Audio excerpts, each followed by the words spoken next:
जय श्री राम। हमारे YouTube channel पर आप सभी का स्वागत है। आज की इस वीडियो में हम आपको बताएंगे कि रामायण काल्पनिक है या इतिहास है। इसी से जुड़े कुछ साक्ष्य हम आपके सामने पेश करेंगे, लेकिन इससे पहले अगर आपने अभी तक हमारे चैनल को सब्सक्राइब नहीं किया है तो जल्दी से सब्सक्राइब कर दीजिए और बेल आइकन दबाकर नोटिफिकेशन को भी ऑन कर दीजिए, ताकि हमारे द्वारा अपलोड वीडियो तुरंत आप तक पहुंच सके और आप इसे मिस ना कर पाएँ। और आप सभी से रिक्वेस्ट है कि वीडियो को लाइक एंड शेयर जरूर करें। तो शुरू करते हैं आज की वीडियो।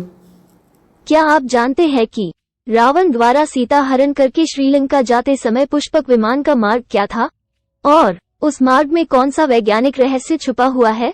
उससे भी बड़ी बात की उस मार्ग के बारे में लाखों साल पहले कैसे जानकारी थी? इस तरह के सवालों के जवाब वामपंथियों के मुंह पर एक जोरदार भगवा तमाचे से कम नहीं है। जैसा कि हम सभी जानते हैं कि रावण ने मां सीता का अपहरण पंचवटी, नासिक, महाराष्ट्र से किया और पुष्पक विमान द्वारा हम्पी, कर्नाटका, लेपक्षी, आंध्र प्रदेश होते हुए श्रीलंका पहुंचा। लेकिन ये जानकर आपके आश्चर्य की सीमा नहीं रहेगी कि जब हम आधुनिक तकनीक से देखते हैं कि नासिक, हम्पी, लेपक्षी और श्रीलंका बिल्कुल एक सीधी लाइन में है, अर्थात रावण द्वारा प्रयोग किया गया मार्ग पंचवटी से श्रीलंका जाने का सबसे छोटा रास्ता है। ये सोचने वाली बात है कि उस समय गूगल मैप नहीं था जो शॉर्टेस्ट वे बता देता। फिर कैसे उस समय ये पता किया गया कि सबसे छोटा और सीधा हवाई मार्ग कौन सा है? एक क्षण के लिए भारत विरोधियों के अहम संतुष्टि के लिए मान भी ले कि चलो रामायण केवल एक महाकाव्य है जो वाल्मीकि ने लिखा, तो फिर ये बताओ कि उस जमाने में भी गूगल मैप नहीं था तो रामायण लिखने वाले वाल्मीकि को कैसे पता लगा कि पंचवटी से श्रीलंका का सबसे सीधा और छोटा हवाई रास्ता कौन सा है?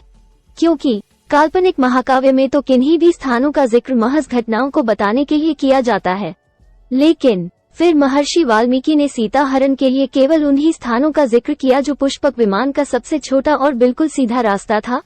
ये ठीक वैसे ही है कि आज से 500 साल पहले गोस्वामी तुलसीदास जी को कैसे पता कि पृथ्वी से सूर्य की दूरी क्या है?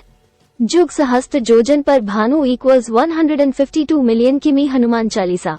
जबकि नासा ने हाल ही कुछ वर्षों में इस दूरी का पता लगाया है। सिर्फ इतना ही नहीं, बल्कि पंचवटी वो स्थान है जहां प्रभु श्री राम, माता जानकी और भ्राता लक्ष्मण वनवास के समय रह रहे थे। इसी पंचवटी में शूर्पणखा आई थी और लक्ष्मण से विवाह करने के लिए उपद्रव करने लगी और विवश होकर लक्ष्मण ने शूर्पणखा की नाक यानी नासिका काट दी। आज उस स्थान को हम नासिक, महाराष्ट्र के नाम से जानते हैं। आगे चलिए।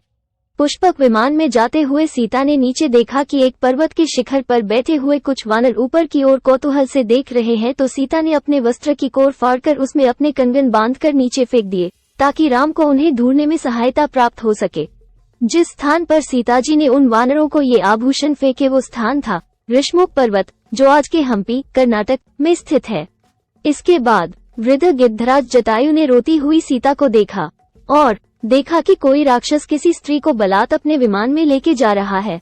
इसीलिए जटायु ने सीता को छुड़ाने के लिए रावण से युद्ध किया और रावण ने तलवार से जटायु के पंख काट दिए। इसके बाद जब राम और लक्ष्मण सीता को ढूंढते हुए पहुंचे तो उन्होंने दूर से ही जटायु को सबसे पहला संबोधन हे पक्षी कहते हुए किया। आज उस जगह का नाम दक्षिण भाषा में लेपक्षी, आंध्र प्रदेश है। अब क्या समझ आया आपको? पंचवटी से हम्पी एवं लेपक्षी होते हुए श्रीलंका तक का सबसे सीधा और छोटा रास्ता अपनाया गया। घटना को ठीक से समझने के लिए गूगल मैप से निकाला गया फोटो संलग्न है। ये सब समझने के बाद हम निर्विवाद रूप से ये कह सकते हैं कि हमारा रामायण कोई माइथोलॉजी नहीं बल्कि महर्षि वाल्मीकि द्वारा लिखा गया हमारा सत्य इतिहास है, जिसके समस्त वैज्ञानिक प्रमाण आज भी उपलब्ध हैं। इसलिए जब भी कोई वामपंथी हमारे इतिहास, संस्कृति, साहित्य को माइथोलॉजी कहकर लोगों को भ्रमित करने का या खुद को विद्वान दिखाने का प्रयास करे तो उसको पकड़कर बिठा लेना और उससे इन सवालों के जवाब पूछना। आप इस बारे में निश्चिंत रहे कि कोई भी वामपंथी आपके एक भी सवाल का जवाब नहीं दे पाएगा। इसीलिए हमारे और आपके हिस्से की जिम्मेदारी ये है कि जब टीवी पर रामायण देखे तो ये ना सोचे कि कथा चल रही है, बल्कि निरंतर ये ध्यान रखे कि ये हमारा इतिहास चल रहा है। रामायण और महाभारत को इसी नजरिए से देखने और समझने की जरूरत है। साथ ही साथ ये भी आवश्यक है कि यही दृष्टि हमारे बच्चों को भी दे और बच्चों को वैज्ञानिक दृष्टि से रामायण और उसके दिख रहे प्रमाण को समझाएं एवं उन्हें बताएं कि ये कोई काल्पनिक कथा अथवा कहानी नहीं है, बल्कि ये हमारा इतिहास है जिसे दुश्मनों द्वारा मिटाने की कोशिश की गई है। तभी हम अपने देश की सभ्यता, संस्कृति और पूर्वजों के इतिहास को सहेज कर रख पाएंगे। वीडियो को अंत तक देखने के लिए आप सभी का बहुत बहुत धन्यवाद। प्लीज़ लाइक एंड शेयर ज़रूर करें।